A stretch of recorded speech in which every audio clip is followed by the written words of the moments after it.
Heal Squad, happy Throwback Thursday. It's Kelsey, and I'm coming to you from the Connecticut studio, and I'm here to tell you, you do not want to miss today's episode. It is a beautiful chat show from Maria. She's giving advice on career, being an entrepreneur, life advice. She gives amazing advice on burnout. Oof, something I know a lot of us struggle with. So tune in, enjoy, and please, if it speaks to you, share with a friend, share with a family member, share with someone else who you think could benefit. And keep listening and loving. We love you, Heal Squad. You keep us going. Enjoy and enjoy the rest of your day. Hello, everybody. Welcome to Better Together. When you know better, you get better. That's what we try to do here every single day. Our quote for today: fearlessness is not the absence of fear. It's the mastery of fear. It's about getting up one more time than we fall down. Damn, Ariana Huffington. Right? Oh, that's like Ariana meets Rocky. I love that. So good. Right? Fearlessness is not the absence of fear. It's the mastery of fear. That is so good. We should have her back on the show just to talk about that. Amen. Because I think what she's saying is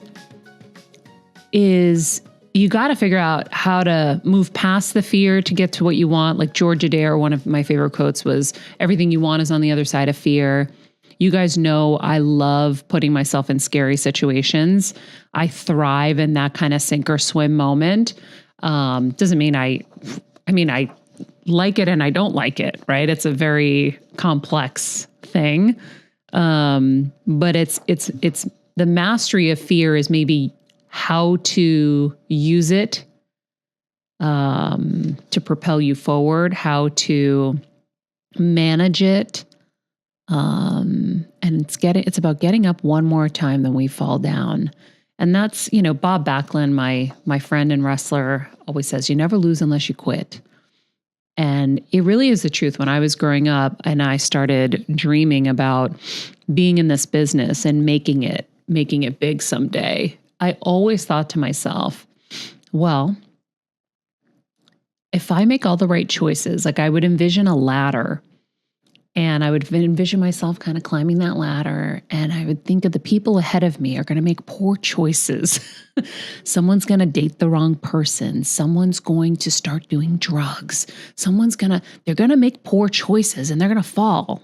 And I'm just going to keep on climbing, just keep on steady and keep making good decisions after good decisions and staying as good and on the straight and narrow as I can. Doesn't mean you're perfect. Doesn't mean you don't make little teeny mistakes or whatever, but I also used to say I'm going to live my life like I'm running for president, because I always said I was going to run for president someday. And so I was like, I got to stay out of trouble. I got to keep clean. But I always envisioned it like a ladder. And if I kept to it, I would make it. That was just how I thought about things in my head. If I just stick with it, eventually my endurance will win out. And it happened a lot faster than it does for most people. But I do think that mentality will serve you in the end. It's really about kind of that persistence and perseverance. A lot of the P's are really important. And it's like you said, right? It's not overthinking the perfectionism element of things. It's just doing it and doing it to what you think is the best choice or the best way, but it's doing it. Yeah. And I think that you did a lot of those things. You just did it. You wrestled. You didn't know if you were going to be good. Mm-hmm. You just did it. So I think that's such a good lesson, because so many of us, when I posted on the Better Together account, asking people for questions for you. A lot of people, it's fear. How do you get over fear? Mm-hmm. Fear of starting a business, fear of getting into the business. Especially women, we are crippled by fear and judgment. And it's I look at you and you could have been like, hell no, I'm not wrestling. I'm going to look silly. And you didn't, and you did it, and you were great, know? So I think I do it despite the fear. Correct. Yeah. It's funny. So, before we get any deeper, what up, Heal Squad? As women, we are so good at not being cocky and, full of ourselves. So we totally dismiss our accomplishments, which Kevin was working on with me the other night. He's like, you should be so proud of yourself. You made your first $1 million before 25. You did this, you did that. You took care of your parents. You did. all of it. You handled all of it. And I was like, oh yeah, I guess I kind of did. Like there might be a moment where I'm like, I'm proud that I, really took care of my mom and whatever, or a moment of, oh wow, I'm really proud I actually went forward with WrestleMania, even though I'd busted ribs and broken feet and the whole thing.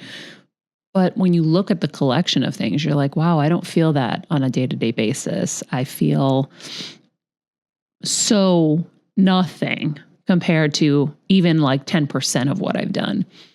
So that's definitely something we need to really start embracing. And I took a page out of Bo's St.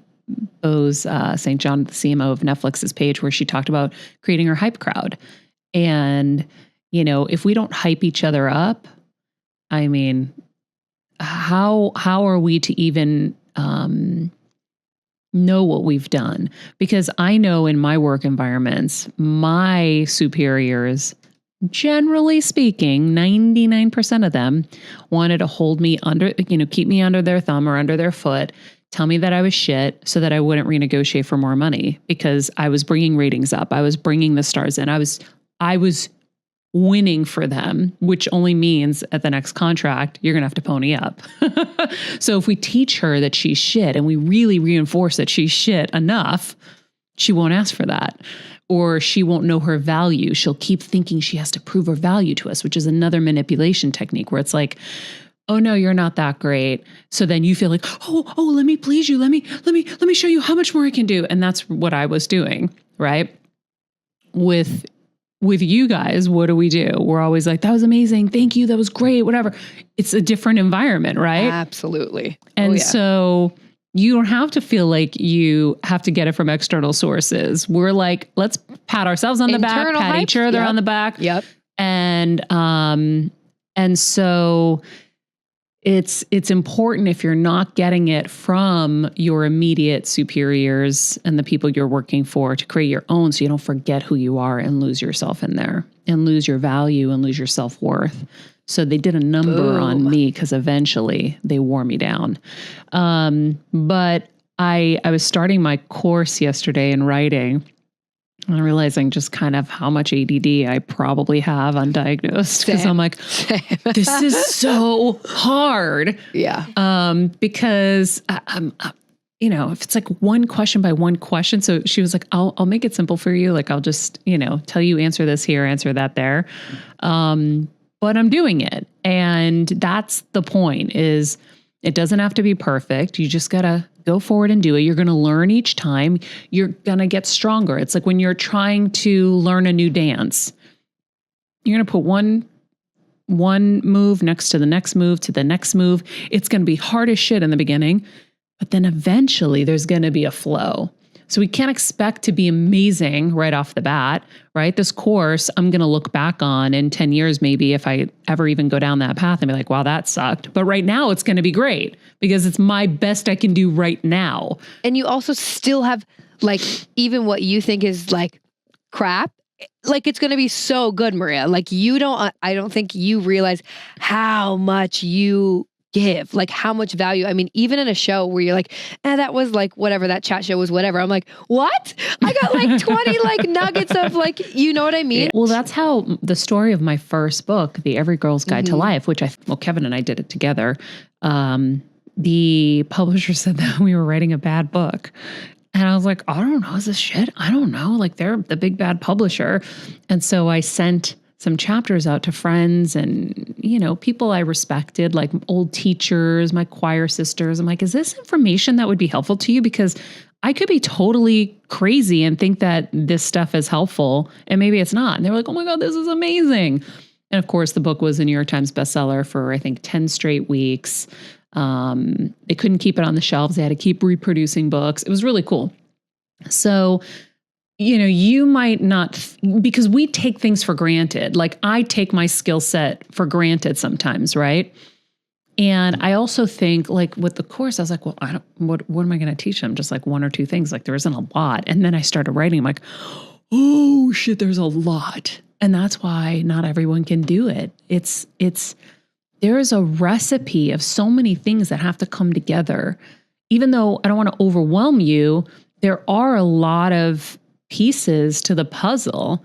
So the more you can start acquiring those pieces and start putting them together for yourself, then you can, move forward. But it's kind of funny that we're talking about this right now as I was starting to kind of script this out. But then I started realizing, oh, I could do this in a future one. And so I started writing that paragraph and this one and this one. And I haven't typed in so long that my thumb was so tired. I had to stop.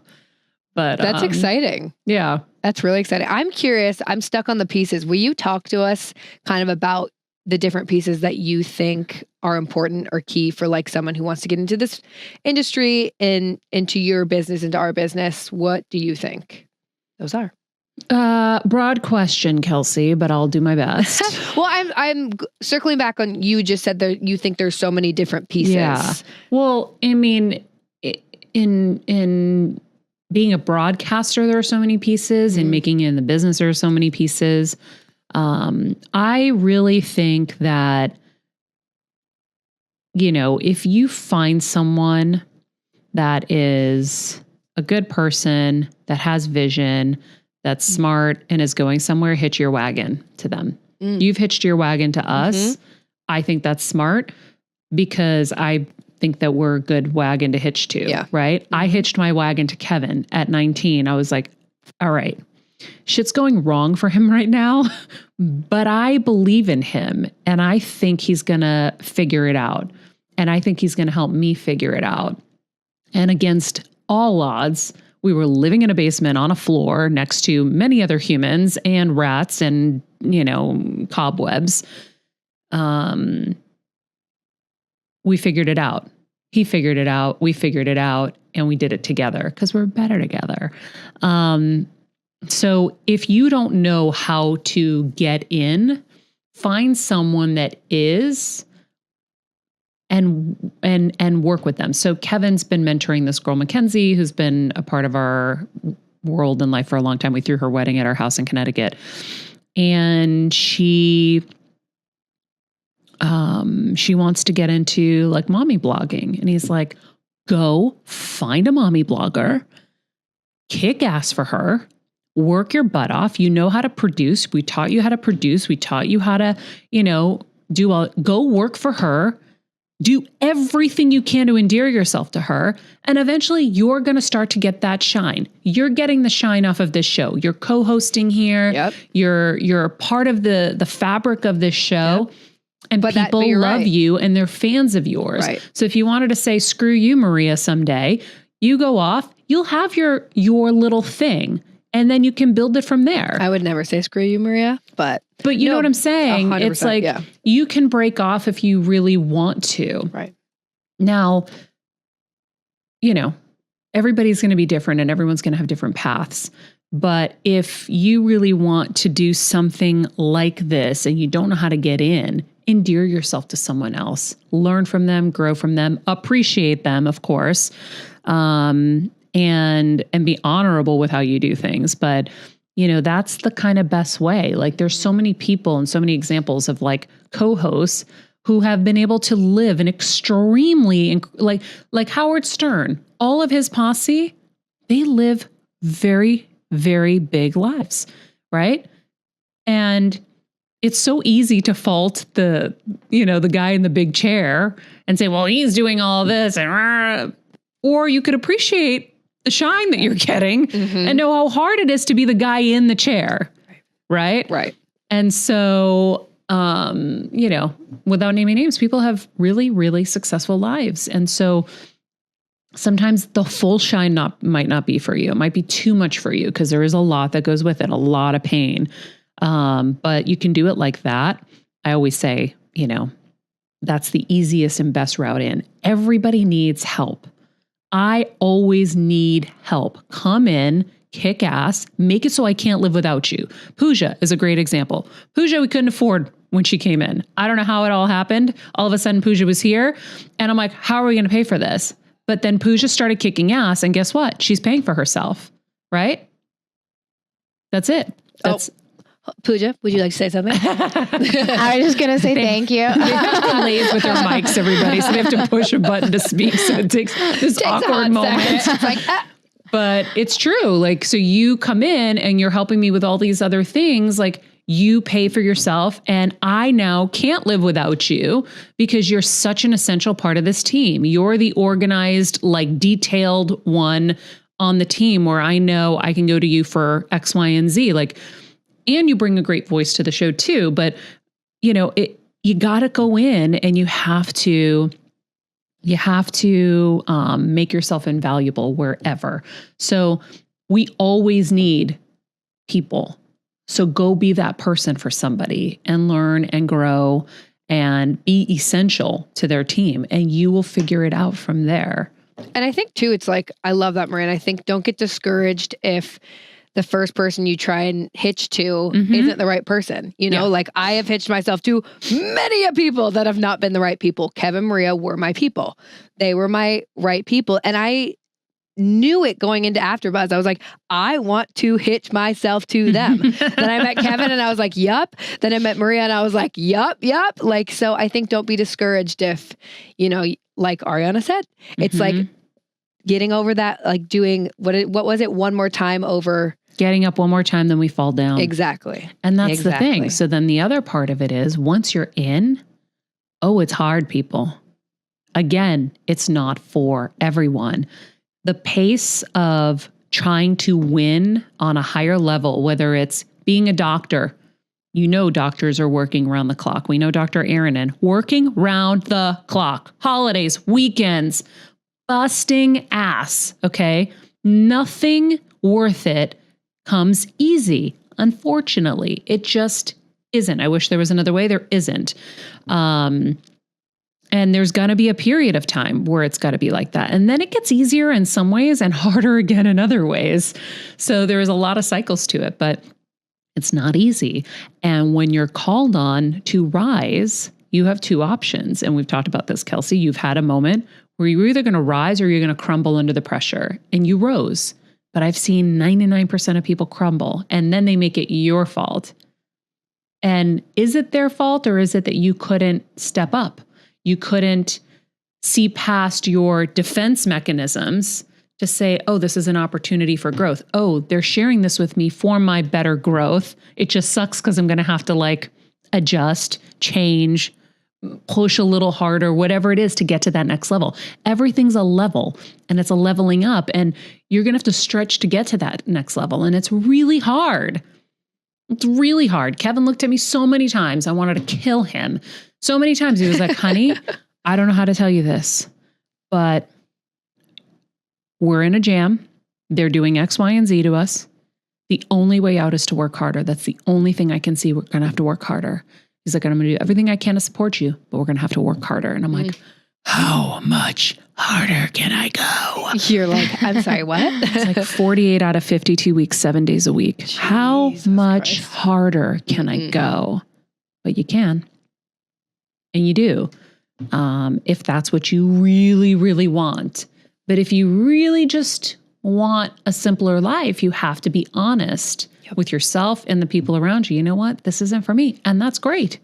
Right? By the way, same thing for me. I'm not on the same pace level that I was before. I can't do that. So, so you have to be honest and have time to kind of reflect on what you really want. And at each juncture, things kind of change.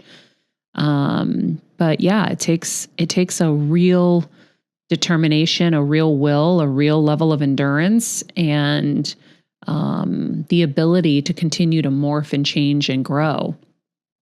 I'm just sitting in here, like, I love when RGF, something that Kevin says, and then you say are like the same. Literally last week we talked about knowing what you want versus what you really want. Oh yeah. If you want to be healthy, but you're smoking 6 cigarettes a day, no, what you really want is to smoke those 6 cigarettes. It's not to be healthy. So anyways, I love it. I think that's like, it's true. It's so true. Know what you really want and be okay with if it's not, at the end of the day, getting into the industry or whatever you want, like you said, just to have an easier, happy life. That's fine. Be okay with that. Yep. But know what you really want. Anyways, I love that. Yeah. Yeah. And pushing through fear is a really, really big one. Yeah. It's a really big one. Like I'm having to kind of push through different fears now. And it's hard. You have to come out of your comfort zone. You have to like put yourself out there. And But that's the only way to get to the other side.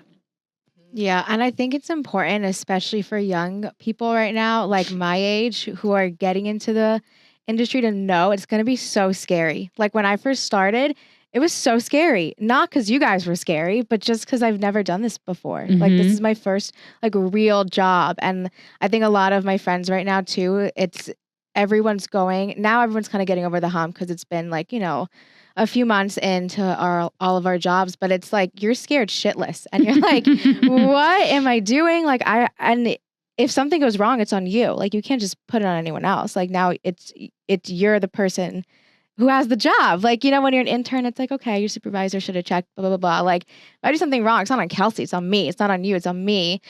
And so just knowing like it will get easier. Like you'll get in your groove, you'll get in your flow. You'll start to acclimate and you'll start to adapt and it'll be fine. But no, like I think it's good you're saying, like there's going to be a little hump and it's going to suck. Maybe in more places it'll suck less. Like here, it didn't really suck that bad. It was just scary. You'll get over it and it'll be okay. But I wish I heard that like coming into adulthood, that it's going to be a little scary and you're going to have major growth. Like Kelsey knows all about it. Well, and I also think too, it's like what Maria is saying. It's like, know that you get over the hump, but it's not like you coast after the hump. There's another one coming. There's another hump. Like, more and more. Exactly. I'm on a different hump than Pooja is. Maria's on a different hump than I am. Like, you know what I mean? It's like, life is hard. Yeah. It is hard. But it is a game. You now have like that experience from the first one that it's like, okay, now I know how to handle myself. Yeah. Like it's confidence. Yeah. You build your confidence. Exactly. Yeah. And P, the great thing about you is you were humble and you were forthright. Like if you made a mistake, you're like, I'm so sorry, that won't happen again. And I believed you, right? And I know as someone who, is a lot more experienced. By the way, I had my first assistant, I think I was 23. That's so crazy. Wow. I didn't know what the fuck I was doing. I feel so bad. I thought they were supposed to be superhuman and do everything. That's what everybody told me. They would give you the sheet. Like, this is what you need to send out for your resume. Like you want them to do this, and this. And I'm like, oh, okay, that's how they do it. So then you think that this person in the job of an assistant is supposed to be Superwoman or Superman. They're supposed to know everything. Like there was an assistant for Tom Cruise who told me that if she heard him from the other side of the room say, oh, I want to see that movie, she would have it in his hands like the next minute. Like she was super like human. And so you're just kind of feeling your way through, and I'm bumping my head trying to do 20-hour days and all this stuff. And now I got to manage this person, and they're disappointing me at every turn because they're not superhuman. So I'm definitely a whole different person now in this position than I was when I was younger, because I didn't know what the hell I was doing. And I had such expectations. And I feel so bad. Luckily, 90% of them are still in my life and love me because they know I'm a good person and I love them. But, I'm sure there are a few who are like, she's a nightmare. And I'm like, I didn't know. But I think I forget where I was going with this with you. I think that, I was saying I'm in a different position now where I know you're not supposed to be superhuman. I know that you're going to make mistakes, and I have to have the patience and the empathy to say, okay, I'm going to ride with you and keep teaching you so that you can know what I need, how I need it done, blah, blah, blah, because everyone's going to have their ways. But your humility and your kind of detailed, nature really helped. And I think that's a really big lesson for people. You have to be truly apologetic if you are screwing up, and you have to make it so that you don't have to have the same thing happen over and over. Right. You don't want to be saying the same shit over and over. Why does this keep happening? Why does this keep happening? So it's like there's a maturity that comes with having a job. You gotta take ownership, and you've got to fix whatever it is. I think it's a good lesson too for, supervisors. You're really good, Maria. There's been a couple of times where it's like I've done, I don't know, messed up on something and been truly scared shitless to tell you, because I've had other bosses that would have like lit me on fire. And I've been so surprised. Now I'm not surprised because I know who you are, but like starting out, I was surprised of like how like, okay, you were, or like, okay, then let's fix it next time. Like, let's do better next time. Like, so I think that that's such a good lesson for leaders, supervisors, bosses, whatever you are. Like, know that your assistants or your whomever is like, they aren't superhuman. And like, they can't do everything. So if they are going to say that they will fix it next time, then it's like, okay, they mess up the same thing 14 times. It's like, that's a little bit of a different story. Right. Right. That's fair. That's fair. That's very fair. That's fair. Yeah. But you're really good at like I can think of a couple where I was like, oh my God. And then you didn't bite my head off, which I was like, wait, what? That's never happened to me before. Yeah. So well, anyways. here's the key is if I know you're working hard and you're really trying, what am I going to do? Right. I can't. There's no way. But if you're, screwing around and you don't care and it's obvious, then yeah, it's going to be a problem and it's not going to last. But I think it was when I had surgery and I was off the crazy pace and the merry-go-round, because when you're in that pressure position, and I was telling Erica Nardini this, I said, I saw this quick headline recently about a 24-year-old who had built this $1 billion business. 24. Okay. And her employees were taking her down. And they were like, it's so crazy that, it was so toxic and all of this stuff. And I was like, I really challenge any of those people to think of what they would be like at 24 running $1 billion company. No one's perfect. Okay. And yes, it might be, I don't know anything, but I do know how hard it is to run a ship. And at 24, you know nothing. Okay. So you're just trying. So you got to have some room for like empathy and say, okay, maybe this isn't for me. Maybe she's going to learn, or I should just leave this situation. This isn't working for me, find something else or whatever. But it's really hard when you expect the same from people who were in high pressure positions. So for me, I was, before I, had my brain tumor, I was hosting E-News, trying to, going through IVF, which that stuff makes you crazy, for sure. I called my doctor one day and I said, I want to drive my car through a brick wall, and I mean it. And she goes, stop taking the meds. Stop taking the meds. I'm like, okay. And I didn't know the tumor was growing in my head with the hormones being increased. So my head was exploding, like the pressure was so bad. So anyhow, my mom had been diagnosed with, stage 4 brain cancer. Like there was a lot of pressure on me. So yeah, am I going to handle myself the best possible way? No, it's not. It's just not easy to. And you're going to have your moments. But I think it was after surgery where I realized, what are we all thinking in this business? We all think that assistants are supposed to be superhumans. 90% of the ones that came my way had never traveled out of their state, have never left California. Why am I expecting a 20-something-year-old to book my travel accordingly? I've traveled for now 20 years. How am I expecting them to know even a hundredth of what they need to know if they've never even traveled? What are we all thinking in this business? But that's kind of the norm here is this is what you should be expecting of someone. And I laughed recently because a friend of mine is looking for an assistant, and she sent me the call out sheet. Like, this is what I'm looking for. And I literally cracked up laughing because I know she got it from some other executive who interviews for assistants, who also is looking for that superhuman perfect person that does not exist. And I was like, you're never going to find this. This is insanity. You think that someone in their early 20s is supposed to be a marketing expert, be a sales expert, be, an executive, running your company, doing deals for you. Like, what are we friggin' talking about? But it's this thing that just kind of happens, and an expectation level that just is passed on and passed on. And I only realized it after I had some time to just stop and think. I was like, this is crazy time. So that's when I stopped having assistants. I was like, I'm not doing this anymore. First of all, I'm going to know how to do my shit better than anybody. I'm done. That's it. Now, I keep making the mistake of trying to do my own travel. And I don't know why. I do farm out my big trips.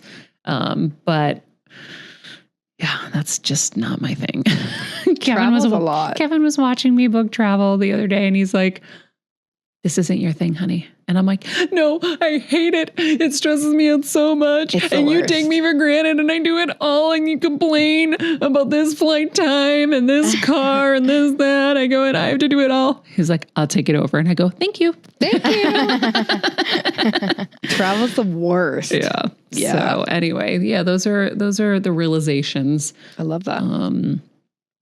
I love that. We had some good questions from some of our Patreon people and from some of our interns that I threw out in front of you, but a couple of them I think were really, really good. Okay. Do you want me to read them? Yeah. Okay, well, hold on. I have to pull.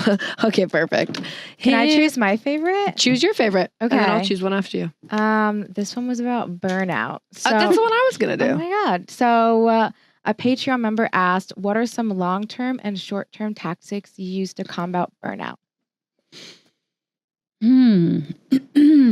Well, as someone who deals with extreme fatigue on a daily basis, I'm still figuring that out.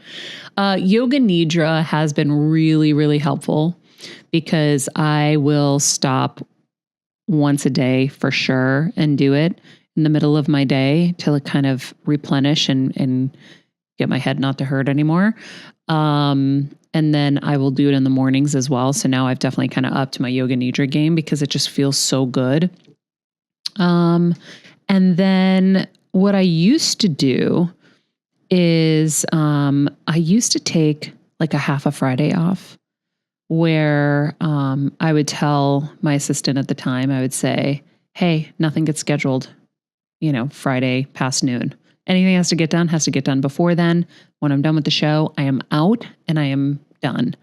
So those moments when I was kind of burning out or exhausted, I would do things like that.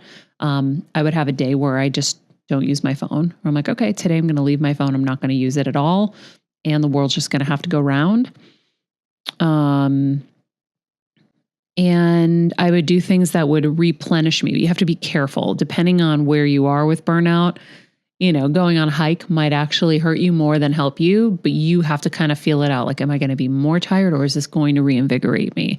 So I would do things that I know fill my cup, and nature fills my cup. It makes me feel so good. So maybe I won't go on like an extreme hike, but I'll go on a walk through the neighborhood where I can smell the roses and feel good. I try to do that. And then I'm trying to be kind to myself and realize that, if you're burnt out, you've probably gone through a lot. And so I have been burnt out. I've gone through a lot. I've had a lot. And so I try, I don't always succeed. I try to be compassionate with myself and try to remind myself, like, you've been through a lot. Not everybody goes through major brain surgery. Not everyone has to watch their mom go through major brain surgery. Not everyone has a dad who keeps soaring through the sky and hitting trees with his minivan and crashing. Guys, did I show you the newest picture? No. My dad showed me the picture. They went back to the scene of the crime. My dad, if you guys didn't hear this in a prior episode, while we were in Italy, his blood sugar dropped so extremely low that he didn't realize he was going off a dead end, soared through the sky 10 feet, hit a tree like a super tall tree. You see the smash in the middle of the tree where he nicked the tree, and then fell down 20 feet into a ravine where he hit more trees. And the trees are what stopped him from hitting other things, I guess. So, we... It just is what it is. So you just kind of, you have to like give yourself some compassion and some empathy and realize that some of us have to deal with more things than others, and may make you more tired emotionally, spiritually, physically. So whatever makes you feel better in those areas, you have to incorporate into your days. Yeah. I love that. This one kind of ties into it a little bit. When going through intense hardships while also having to navigate life as a very busy entrepreneur, what is something, if any, advice or a certain thing that keeps you motivated and going each and every day? The motivation is usually to keep food on the table for everybody. Yeah. I mean, for me, that's always, I got to keep going. I got to make sure I can still take care of everybody. That's always my thing. I want to make sure that my family's taken care of. And so that's always been my motivation, because that was the reason I wanted to make it in the first place, was to take care of my family. So that's what helps me keep going. But, dealing with crisis is something I've recently realized that Kevin and I are super experts at. We know how to put our superhero capes on and run and go. And so it's our superpower, I'm realizing. And we just know how to do it because we know how to drop everything and just figure it out. Now, we also know how to kind of shift and help each other. So when I am beyond exhausted and need a break, Kevin jumps in and he handles things. I find that to be a really huge privilege because a lot of people are doing this on their own. But you have to be able to ask for help. I think when you're going through crisis, whether you like it or not, and if you don't have a Kevin, you need to be able to ask for help. You have to be able to ask for help. And as I've realized, and somebody recently was saying this too, and I don't remember who it was, maybe it was like a Wayne Dyer or something. The people you think are going to be there are not the ones who will be there. You'll always be surprised. And now, having had, I think it was with Diane Gray, our grief doula, we had a special, our Patreon heal event with her. I think it was with her that I realized, yeah, some people are good in crisis. And those are the ones who are going to put the superhero cape on for you. The ones that don't, we have to have some empathy for, because even though we wish they would do for us what we do for them, that's us having expectations, and expectations are always a setup for letdown. And no matter how much I know that, I still fall into that trap. But it's always going to be the people who are good at it. So make sure you have at least one of those people in your posse, right? That was like Evie Pomporis. Literally, when my parents were in the hospital, she's like, honey, I'm getting on a plane and I'm coming to help you. You can't do this alone. And I'm like, both my parents were just released to me. They both have COVID still. You can't get COVID. I'm not going to, no. And she was serious. She really would have gotten on a plane. She meant it. And I know it. And I'm so grateful to have people like her in my life and you who will, in those moments, set fear aside and say, somebody needs help. Yep. And I think, it's massive. You have to ask. Like you said, you have to ask. Mm-hmm. Okay, Yes. Here's another one. Okay. What are some of the biggest challenges you've faced as an entrepreneur? And when you decided this was the path you wanted to take, what was the process of starting? Like, what did that look like for you? I think the hardest part about being an entrepreneur is figuring out how you're going to pay for everything when money isn't coming in. And so with AfterBuzz, for example, we deficit financed that company for over a decade.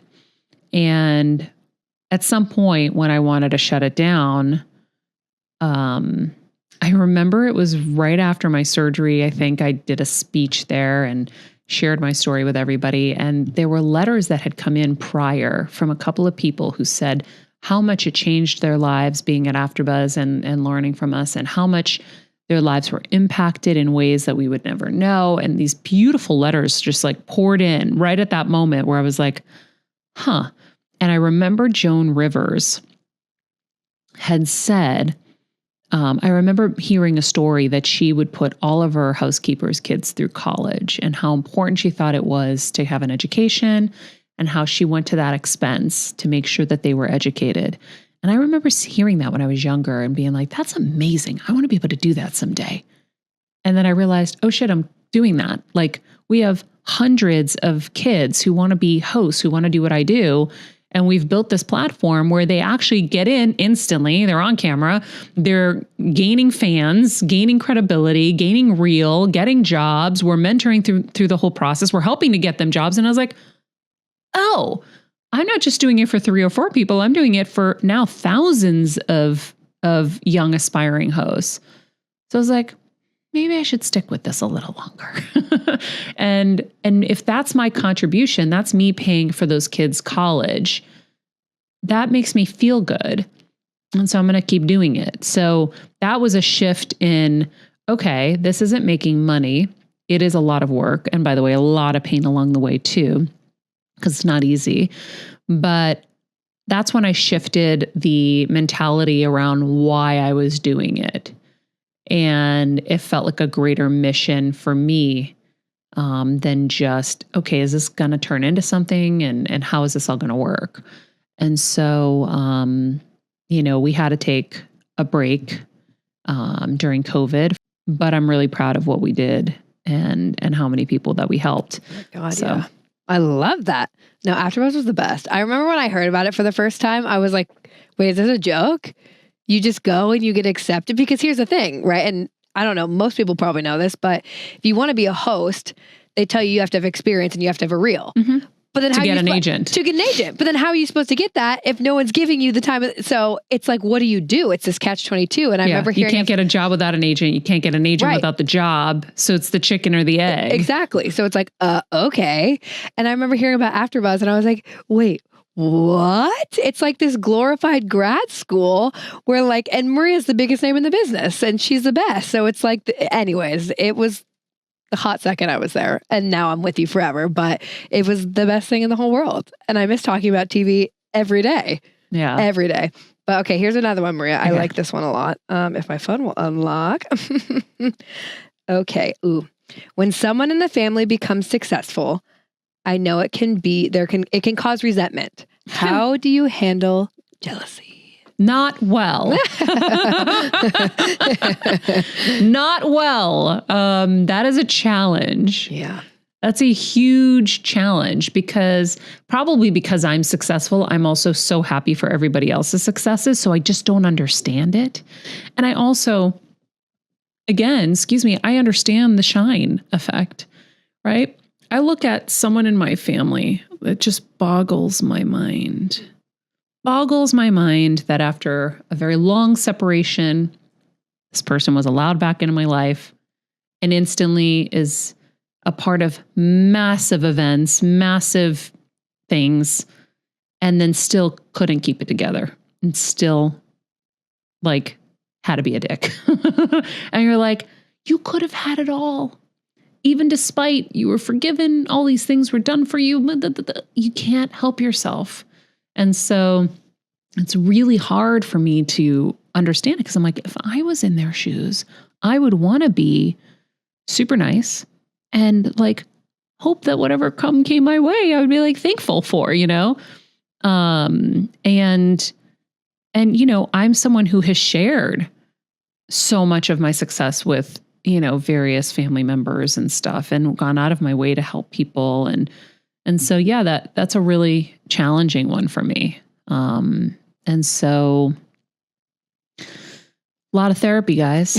Truly though. Currently still in it. Yeah. Yeah. It's not easy. It's not. That's why they say it's lonely at the top. And that's why, a lot of times we want to quit and just have a normal life because we just wish things would be easier because it can be very painful, very lonely, very hard. And then you're like, okay, that's not really for me. Unfortunately, that's not me. And I'm not going to be happy in that situation either. So then you have to just kind of forge your own path. Sometimes you have to create your own family. I was just telling my dad this the other day when I was home. I said, Dad, you have to start your new life now. Like my dad lost my mom, his dog, and his brother all in a matter of months. And I said, we're all forging our new normal. And it hasn't been normal for 5 years. We haven't had a normal kind of holiday or anything. It's all been hard. So we have to create what those new things are going to look like. We have to create, new things and new things to look forward to. So, I'm creating my family and the people that I want to be around me that are going to make me better and expect more of me and keep me to, hold me to the fire and stuff, and people who are going to be happy for me. And so, yeah, that's all I'm doing. I think it's so hard as a female too, right? It's like, I don't know. I just think we carry so much shame and guilt and feel like we need to oh, I'm sorry. Make it good for everyone else. Right. Don't be jealous. Don't be. And it's just like, I don't know. That's a difficult one. Yeah. And I think it's not your responsibility to make someone feel good about themselves just because you're doing well. That's making them feel bad about themselves. That's not your fault. You shouldn't dim yourself down. Oh yeah. How do we get past been that? So good at it, Pooja. I know. That's been the thing is I was taught, my mom told me, Maria, they're just jealous. Don't give them a reason to be jealous. So from high school, I would dim as much as I could. It doesn't mean that the opposite didn't happen in moments where I was at a pageant and I won and I was like, oh my God. But I dimmed myself as much as I could to survive. And that's happened in so many scenarios throughout my years that I'm having to unravel all of that to realize, wait, it's also made me not have self-worth and not value myself because I've been so good at being like, oh no, I'm nothing. It's nothing. Oh, to make people feel comfortable. Yeah. Ugh. Yeah. But that's on them. Oh, but how do you get there? That's so hard. Mm-hmm. That's so hard. Okay. My last one, Maria, which I really like this. Is there anything you would have done differently just throughout your career experience journey? Yeah, I think there are. I think that there are moments where you lose your humility. And I definitely think I fell into some traps of what I was told things were supposed to look like or how it was supposed to be, because I would look at the people ahead of me and kind of mimic behavior and stuff. And I'm like, oh, that was stupid. Why did I do that? Or how come I acted like this? Why did I think I should have had this? So there are little teeny moments, nothing major. Because I think overall I was grateful and all of that. But there are moments where I'm like, I shouldn't have been looking at them. They weren't the right model. So you have to be really careful who you're taking advice from. I always say it, who you're taking advice from. And, there were little things they would have us do these local news cut-ins and the people around me always bitched about them. Oh, I got to go do the cut-in. Meanwhile, Kevin would be like, Maria, no, you get to go do the cut-in. It's later in the day, so it makes your day longer. And they made it such a negative thing that I was just like, oh yeah, I'm being used. And I'm being used in a sense. And I can't believe I have to do this.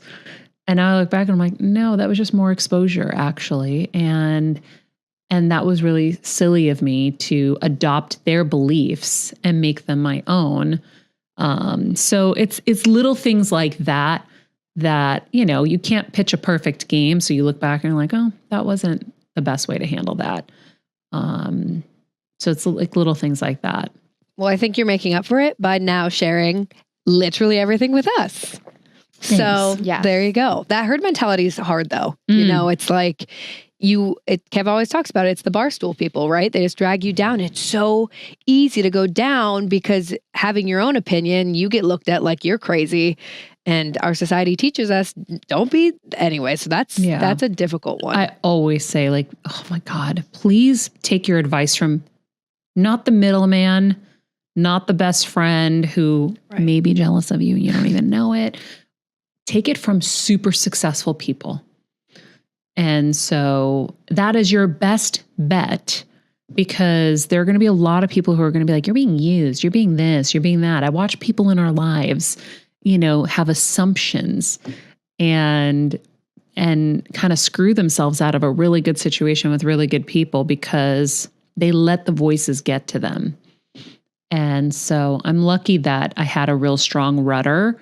So there were only like these teeny little things that, okay, that was stupid. I was so young. What did I know? Like I really was so young when I started out in this business. But yeah, I think you have to be super, super careful. So. Well, thank you. You're welcome. I feel like that was fun. Thank I want to do more of these. I'm grateful that we're on this journey together. And of course, I want it to grow and I want for us to reach more people. So if you can share it with people, share it with a friend, that would be incredible. In the meantime, be nice people, make good choices, and be present. This podcast and all related content published or distributed by or on behalf of Maria Menounos or mariamenounos.com is for informational purposes only and may include information that is general in nature and that is not specific to you. Any information or opinions expressed or contained herein are not intended to serve as or replace medical advice, nor to diagnose, prescribe, or treat any disease, condition, illness, or injury, and you should consult the healthcare professional of your choice regarding all matters concerning your health, including before beginning any exercise, weight loss, or healthcare program. If you have or suspect you may have a healthcare emergency, please contact a qualified healthcare professional for treatment. Any information or opinions provided by a guest expert or host featured within website or on company's podcast are their own, not those of Maria Menounos or the company. Accordingly, Maria Menounos and the company cannot be responsible for any results or consequences or actions you may take based on information or opinions.